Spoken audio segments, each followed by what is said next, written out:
Salut tout le monde, c'est Pingouin Explorateur et aujourd'hui on se retrouve pour notre point météo et potager de la semaine. Le programme va être assez chargé ces prochains jours. On attend des orages dès ce lundi avec des risques de grêle locaux qui peuvent faire de gros dégâts. Contrairement aux orages ce vendredi qui étaient surtout sur l'est, là vous êtes tous concernés peu importe où vous habitez. Allez, on va voir tout de suite région par région en France et en Suisse comment préparer vos plantes aux orages violents. Regardez attentivement cette carte du modèle européen pour la fin de semaine prochaine. Ce que vous voyez là, ce n'est pas une perturbation passagère, c'est le signal d'un conflit de masse d'air massif.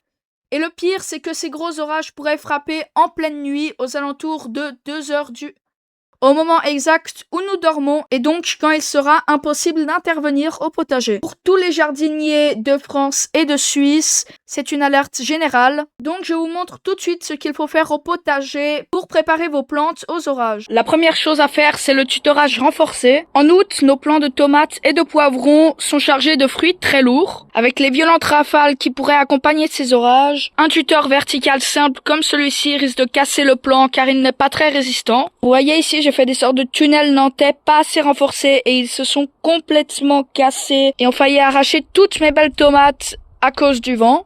Ma technique pour éviter ça, c'est le tutorage en X. Vous n'avez qu'à relier 2 tuteurs entre eux et à les attacher avec de la ficelle. Cela va créer une structure rigide qui va faire bloc face au vent et qui va donc sauver vos petites tomates. La troisième chose à faire, c'est le binage stratégique. Avec la canicule actuelle, la terre de nos potagers en pleine terre et en carré formait une croûte dure et imperméable en surface. Si un orage violent éclate et déverse 30 mm, l'eau va tout simplement ruisseler et va juste passer à côté. En plus, toute cette eau va lessiver les nutriments et si on creuse un peu, regardez, c'est toujours aussi sec, même après la pluie. Pour éviter cela, vous n'avez qu'à décompacter la terre en profondeur.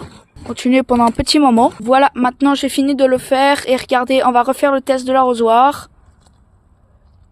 Là, comme vous pouvez le voir, ça pénètre beaucoup plus. Regardez, toute cette eau a pénétré en profondeur et si on creuse, ça fait même de la bouillie. Ça a tout pénétré alors que juste à côté, là où ça a ruisselé, ça n'a pas beaucoup pénétré.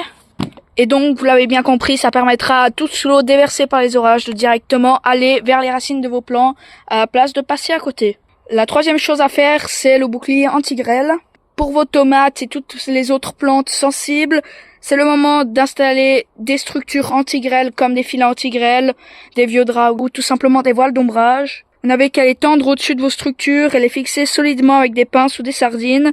Ce bouclier va amortir l'impact des grêlons et éviter que vos salades et vos feuillages ne soient hachés en pleine nuit. Le quatrième geste, c'est tout simplement la mise en sécurité du balcon. Sur un balcon, le vent s'engouffre et crée des turbulences très dangereuses. Donc déjà, si vous avez des pots suspendus, enlevez-les tout de suite et mettez-les par terre. Puis descendez tous vos pots au sol et mettez-les en groupe comme ceci dans l'endroit le moins exposé possible au vent. Comme ceci, les pots ne risquent pas de tomber car ils se tiennent mutuellement, donc les branches risquent beaucoup moins de casser.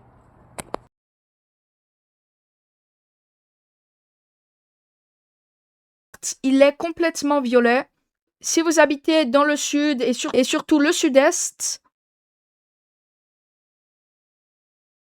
région, et une 5e vague de chaleur risque donc d'arriver de plein fouet, ce qui est quand même assez élevé comme température. Les sols sont déjà dans un état de sécheresse historique. Si vous ne mettez pas en place ces 3 gestes d'urgence, la canicule va littéralement cuire vos cultures sur place. Et voici ce qu'il faut faire. Le premier geste, c'est de stopper immédiatement l'évaporation de l'eau. Arrosez copieusement vos carrés et votre pleine terre, puis appliquez un paillage massif d'au moins 15 cm d'épaisseur. Cette couverture organique va permettre de garder le sol bien frais et va éviter à vos racines de brûler. La deuxième chose à faire, c'est d'ombrer vos plants, car à 35 degrés, les rayons UV bloquent la photosynthèse des tomates et brûlent les poivrons. Ce week-end, vous n'avez qu'à installer des ombrières au-dessus de vos cultures les plus exposées en pleine terre, comme sur le balcon. Pas besoin d'acheter du matériel cher, vous n'avez qu'à tendre un vieux drap blanc, un voilage de récup ou bien un filet d'ombrage fixé sur des tuteurs. En baissant la luminosité directe, vous allez réduire la température au sol de plusieurs degrés et diviser par 2 les besoins en eau de vos plantes. La troisième chose à faire, c'est l'arrosage de nuit. Vous devez oublier totalement l'arrosage en journée, c'est du gaspillage d'eau car l'eau s'évapore avant d'atteindre les racines. Arrosez exclusivement tard le soir après 21h ou 22h pour que la terre puisse profiter de la fraîcheur nocturne. Et en plus, il y a sûrement des restrictions d'eau dans votre commune, donc vous devez absolument arroser le soir, car justement les restrictions l'imposent. Les prévisions risquent de ne pas être exactes au-delà de 72 heures. Il est difficile de savoir quelles zones les orages vont toucher. Par exemple, là, on voit des gros amas orageux, mais on ne saura pas précisément quel département ça va toucher en détail. Peut-être qu'ils seront plus au sud, plus au nord, ou qu'ils épargneront certaines régions. Ou bien de Météo France quelques heures ou quelques jours avant pour être sûr que les orages arrivent ou non et poursuivre la vigilance en temps réel pour votre canton ou votre département. La semaine prochaine, le point météo et potager va changer de format. Pour des raisons d'organisation sur la chaîne, je ne pourrai pas sortir de vidéos longues, mais pas d'inquiétude, vous pourrez suivre toute l'actualité directement sur mon canal communautaire où je vais vous donner les prévisions et ce que vous devez faire au potager.